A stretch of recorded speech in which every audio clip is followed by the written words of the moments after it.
Hello again everyone, and welcome to another video. Today I'd like to talk a little bit about working with matrices in Mathematica.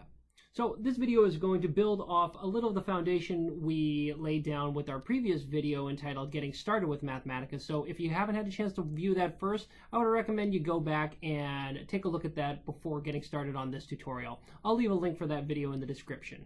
So with that being said, let's talk about what we'd like to cover today. So in terms of an agenda, what I'd like to discuss here is first, let's just talk about how to go ahead and define matrices within Mathematica. We'll then look at how to actually display or look at a matrix within Mathematica in a nice user-friendly fashion before taking a look at some quick shortcuts and handy tricks for quickly defining matrices. Once we do that, we'll then jump into some very basic matrix operations, things like standard matrix multiplication, element-wise matrix multiplication, doing matrix powers, so extracting submatrices, taking a transpose, and finally concatenating matrices onto one another. So with that being said, why don't we jump into this? So to refresh your memory, a matrix is a two-dimensional array of numbers, symbols, or expressions arranged into rows and columns. So for example, we could have a matrix A which might look something like this: 1, 2, 3, 4, 5, 6. So in this case, this matrix has 2 rows and 3 columns. Now in general, we're going to refer to the element in row I and column J as the ith, jth entry of the matrix. So a more general form of the matrix might look something like this. You have A11 for the first row, first column, A12 for the first row, second column, all the way up to A1n for first row, nth column. The second row would be something very similar, except you have A21, A22, all the way up to A2n.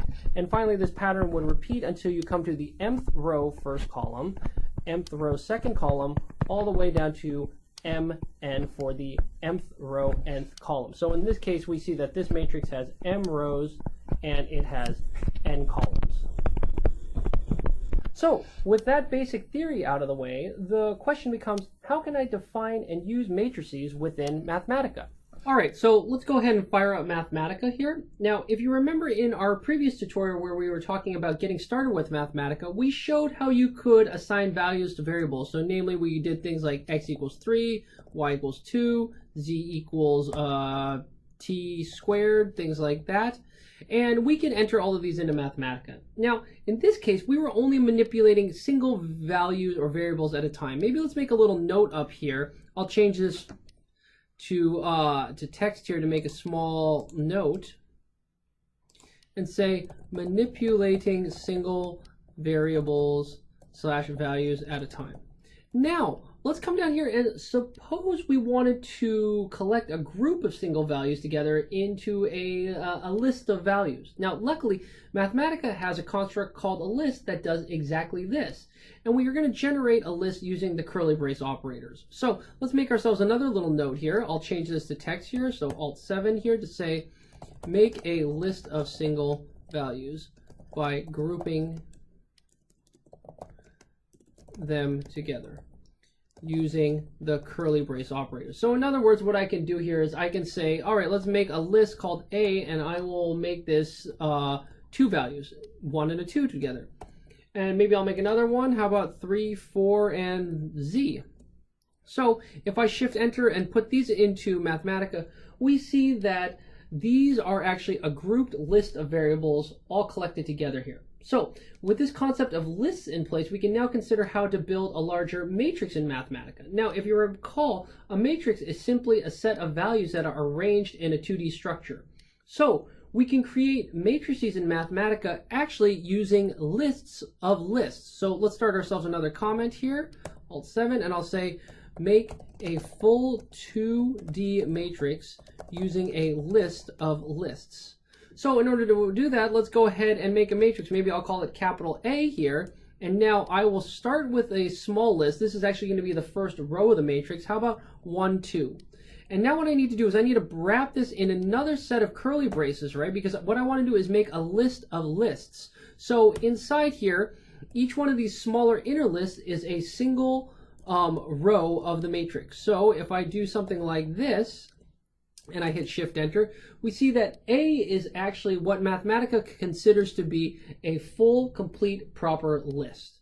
Now, it's a little bit difficult to understand the structure, to see that structure by looking at all these curly braces. I'm not very good at counting all these curly braces and seeing where all the comma delineates it. So I really would like to have Mathematica display this to me in a little bit more user-friendly fashion here. So what I can do in order to have it displayed in a little bit cleaner fashion is I'm going to use the MatrixForm command here. So let me make another comment here, and I'm going to say use MatrixForm to display the matrix in a more understandable / standardized fashion here, right? So what I can do here is I can say MatrixForm and then pass it the list of lists, or my matrix A. So if I shift enter this, we see that now Mathematica shows me a nice graphical representation of the matrix.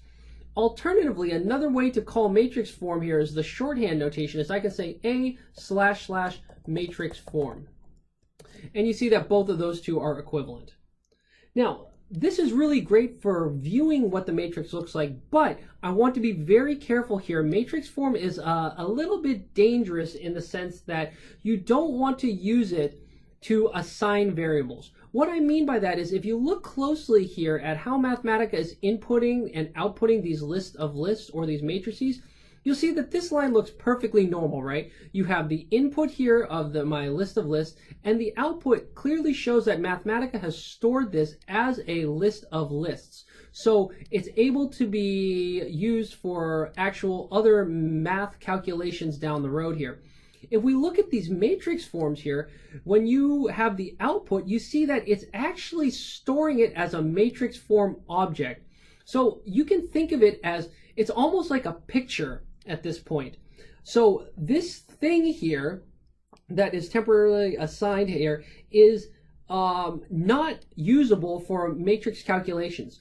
So here's something you never ever want to do. You don't want to do something like this. If you say something like, oh, I will just make another matrix B, which is the matrix form version of A, you might be very tempted to do this. Or here, maybe let's call this a B1 and a B2 for these two, right? And everything seems reasonable at this point here, but let's go ahead and show that, and I'll change this to text, show that you cannot use matrix form for mathematical manipulation. So you might want to do something like A plus B1 here. Again, A is this perfectly fine manipulatable matrix stored in Mathematica, but B1 and B2, they're actually these pictures here. So you might think that you should be able to do an A plus B1 because all you're doing is just jamming two matrices. Each one has a dimension of 3 by 2, so adding them together should be no problem. But if you shift enter this, you can clearly see that this is garbage, right? It isn't working here. So long story short, you should never ever have a matrix form which is on the right hand side of an assignment operator here, right? So instead what you want to do here is if you're defining matrices, let's go ahead and make a B3. So the proper way to do this here is go ahead and to create your matrix. So I'm going to start here like maybe 4, 5, 5, 6, t comma, I don't know, t cubed or something like that. Okay, so here is my nice matrix here, which is 3 rows and 2 columns here. What I'm going to do here is I'm going to put a semicolon here to suppress the output. So this line right here is doing the proper operation of creating a proper list of lists or a matrix in Mathematica here, and storing that as the variable B3. Now, if I want to look at it, what I'll do is maybe in the same cell is I'll say B3 / matrix form. So again, this first line up here does the actual assignment and storing, and this second line merely views the output. So you'll notice there is no equal sign on the same line as a matrix form. So now when I shift enter this, everything works well. B3 is defined properly. I then look at the structure of B3 to make sure it's what I want here. And now B3 is eligible for mathematical operations. So I could say something like A plus B3, and this should have no problem here. And again, if I want to look at this in a matrix form, I should have no problem to do this here. And everything looks great. Okay, so that's how to basically get started making matrices using this list of lists. but I actually find that a little bit cumbersome. So let's see if there's an alternative method that we can use to create matrices. So the other way you can create matrices in Mathematica here is, let's come back up here to our palette that we looked at earlier here, namely our basic math input palette here. And if you notice here, there is a matrix looking button here. So if I just go ahead and, put my cursor where I'd like to create a matrix and click on this, we see that it creates a 2x2 matrix here, which you can now go ahead and fill in values for. Right? Now, you might say, well, that's great. A 2x2 matrix is nice, but it sure would be great if I could create something with different dimensions here. Well, you definitely can do that here if you'd like. So the way you're going to do that here in Mathematica here is to create new rows. You're going to go ahead and press Control plus Enter. To create a new column, it is Control plus comma. Okay, so let's give that a try here. So let's again come here to my little matrix button. So again, I see I have a 2x2 matrix. If I want another row, I will just place my cursor where I want the row. I'll hold on to Control and hit Enter, and you see we get another row.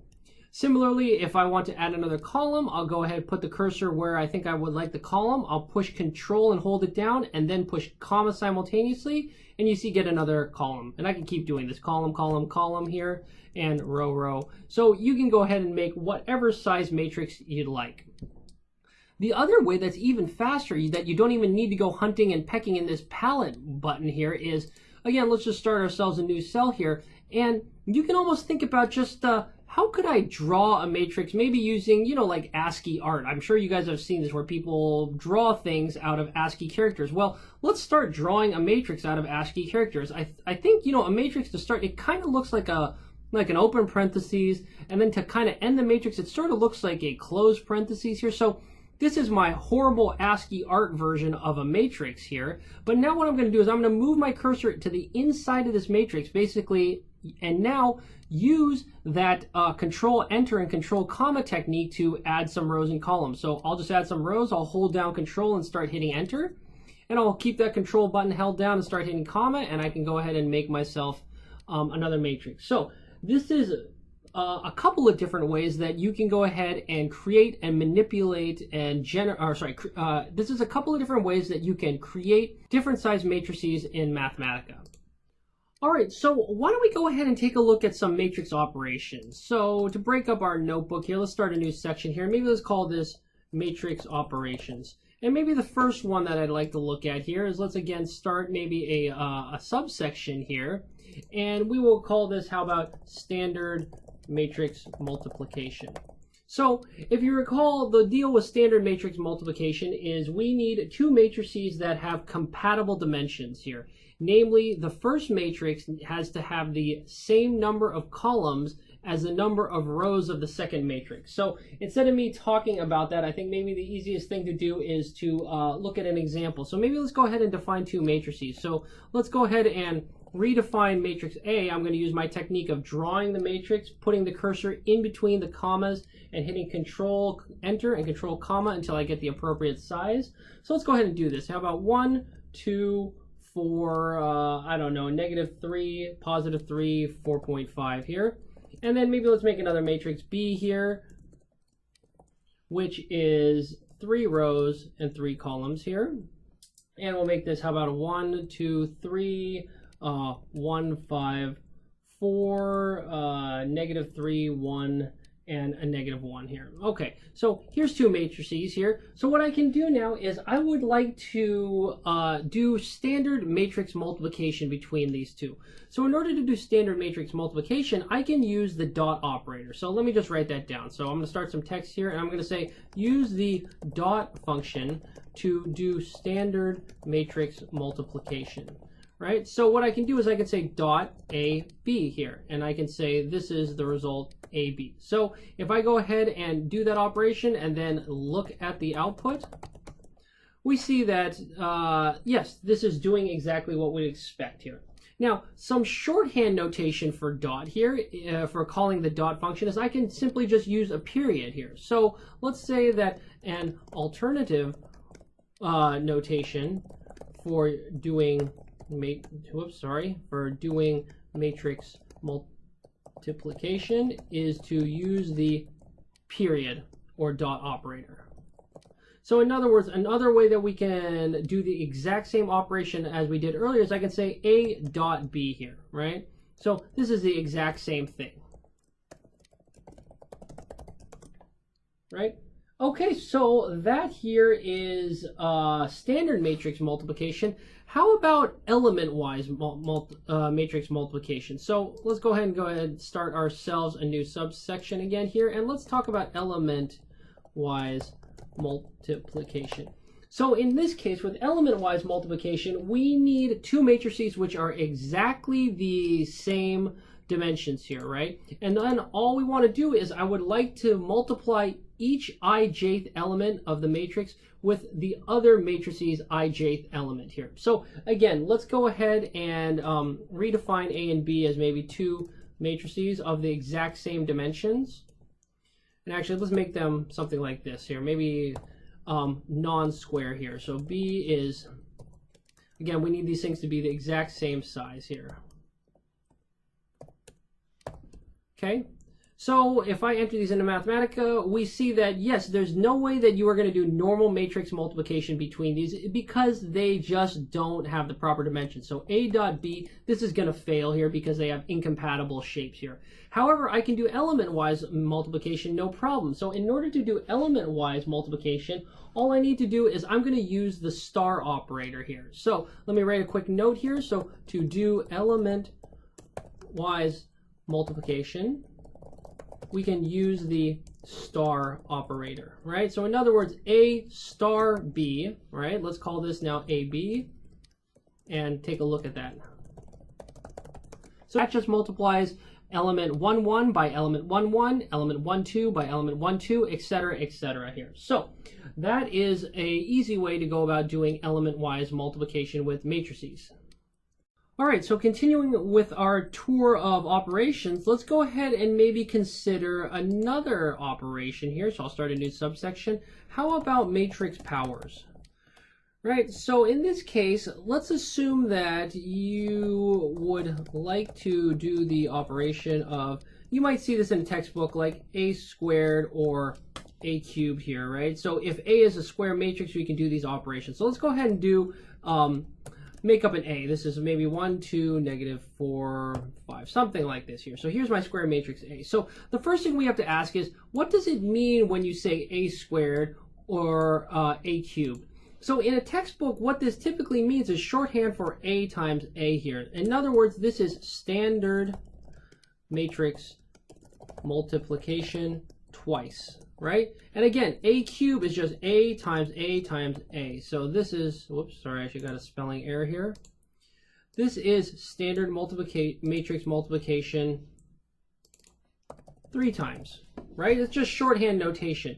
So what we can do here is you have to be a little bit careful here, because really what I'm trying to do here is I would like to do A dot A, right? That is basically what A cubed is, or sorry, A squared is, right? So this is A squared. And A dot A dot A, this is A cubed here, right? So these are what we're trying to do here. So here's one option to do a matrix power is you could just manually type out the number of multiplications using the dot operator like we saw earlier here, right? And I'll just take a look at these values here and we'll see what they actually come out to be, right? So that's the expected answer. You might be tempted in Mathematica to try this. You might go ahead and get yourself, oh, look here, there's a square term, so I'll just go ahead and hit A squared. Or I will sit here and maybe try A cubed here. So if you look at this and you see that is not what we expect at all. And actually, if you inspect how these are related to A, we see that what this does is actually element-wise. So the scary thing, or the slightly insidious part that might trip you up, is you see this notation in a textbook, right? A squared.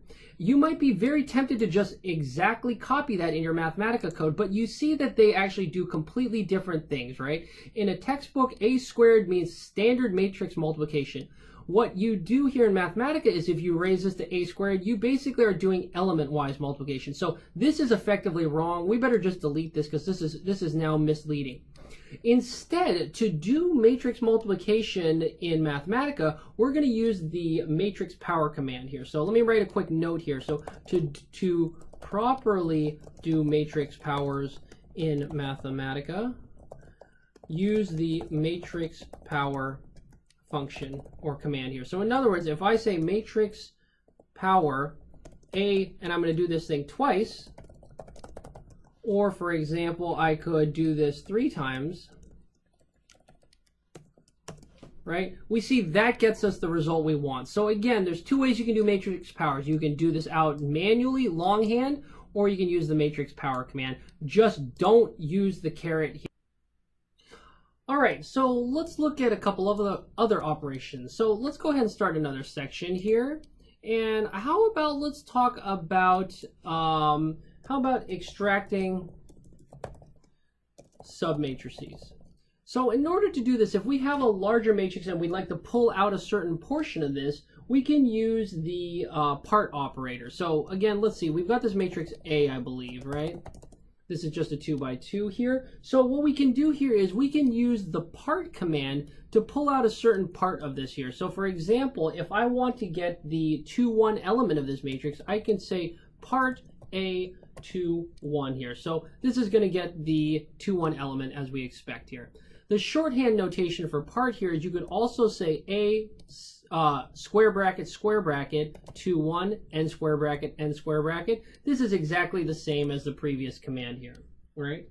Now, if you want to get an entire row here, what you can do is you can use the word all in place of the column number. So for example, let's go ahead and say extract the entire second row.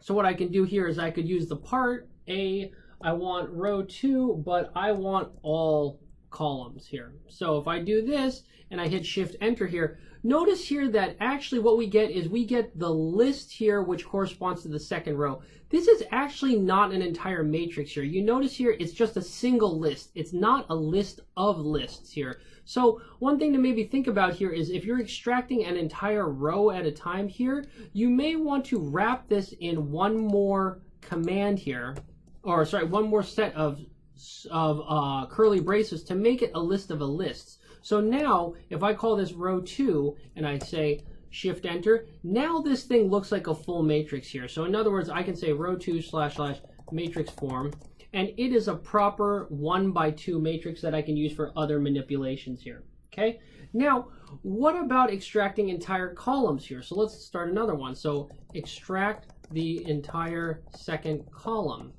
Well, you might be tempted to do something like, okay, A comma part all rows column 2. You might try something like this. And yes, this seems to work okay. Just for completeness, let's take a look at what A was here, right? So that grabs it, but again, this grabs it and puts it as just a single list. And furthermore, if we were to just go ahead and wrap this like such, we would actually be creating a row, right? Not actually a column. So we actually need to throw in a transpose to all of this as well. So once I get this into a matrix, I need to go transpose to turn this thing into a column here. So now this I can say is column 2 here. I'll assign that, and then I'll say col2 / MatrixForm, and we see that we extract the second column as we expect. So again, there's just a little bit of nuances when you're dealing with extracting entire rows or extracting entire columns of a matrix here. Okay, so with that, let's go ahead and talk about how about concatenation. Maybe that's one of the other operations you'd like to do here. So again, let's start ourselves a new subsection here, and let's call this, oops, where did I start the, oh shucks, sorry, I have my cursor on the wrong thing. Let's go ahead, change this back here into input here, And down here is what I would like to change to another section here, or subsection, excuse me, here. So let's call this concatenation here. Okay, basically it's vertical concatenation and horizontal concatenation is what I'd like to chat about now. So let's scroll down here. I'm going to hit, whoops, sorry, not hit save. I'm going to change this to text here. And let's first go ahead and define two row matrices slash vectors here, right? So R1 here, let's go ahead and make this something simple like 1, 2, 3, and then R2 can be something like 4, 5, 6 here. So here's two row matrices. So to do vertical concatenation, basically to stack R1 on top of R2, that's pretty darn easy here. So let's go ahead and make ourselves a little note that vertical concatenation is done using the join command slash function here. So all I need to do here is say join R1 and R2 here. Maybe let's put this out as another matrix. I don't know. Let's again overwrite A here and take a look at what this gives us. A slash MatrixForm. Okay, and as you can see, all that does is it stacks it on top of each other. Okay, now horizontal concatenation is a little bit more complicated here. So let's go ahead and again, how about define two column matrices slash vectors here, right? So how about column C1, let's go ahead and make this a column, and we'll just make this, we can use symbols. Oh, actually, no, I don't want to use A and B because I already defined those. Let's not use symbols. Let's just use numbers again. All right, C1 and C2 here, 7, 8, 9, you know, really doesn't matter here. Here's our two columns here. Now, we can't simply join the two here because if you remember, join is going to just stack one on top of the other. So if I go ahead and do something like join C1 and C2, we're going to see that all this does here is it stacks the two of them on top of each other, and I just get a super tall matrix here. So instead, what I need to do here is I need to first transpose C1 and C2 so that they're row vectors, then I can join them. So what I'm going to do here is I'm going to transpose C1 and transpose C2, okay? And now what this is going to do here is, okay, that kind of got us halfway there here, but you see that I also now need to transpose the entire result. So I need to wrap the whole thing in another transpose operation here. And that gets me the result that I'm looking for. So again, horizontal concatenation is a little bit more complicated, but we just need to play a couple of tricks with the transpose here. So with that, I think that's a pretty good introduction on simple manipulations with matrices in Mathematica. Let's go take a look at the summary of what we've talked about today. All right, so to summarize what we talked about today, we talked about how to go ahead and define matrices in Mathematica using lists of lists. We then looked at how we can display a matrix using the MatrixForm operator, as well as taking some precautions about how to use it properly and not assign it to variables. We then looked at some shortcuts of how to actually create matrices using both the palette as well as using the Control, Comma, and Control Enter shortcuts for quickly adding rows and columns to a matrix. Then we jumped into just how to do some basic operations with matrices in Mathematica. Namely, we looked at standard matrix multiplication using the dot or the period notation. We looked at element-wise matrix multiplication using the star operator. We then looked at matrix powers using the matrix power function. And then we talked about how to extract submatrices out of it using part. And finally, well, actually not finally, but we also looked at how to transpose a matrix using the transpose operator. And finally, we looked at concatenation using the join command. So with that, I hope you enjoyed this video. If you did, please go ahead and subscribe to this channel, as we'll be releasing several other videos related to operations in Mathematica. With that being said, I hope to see you at a future video. Talk to you later. Bye.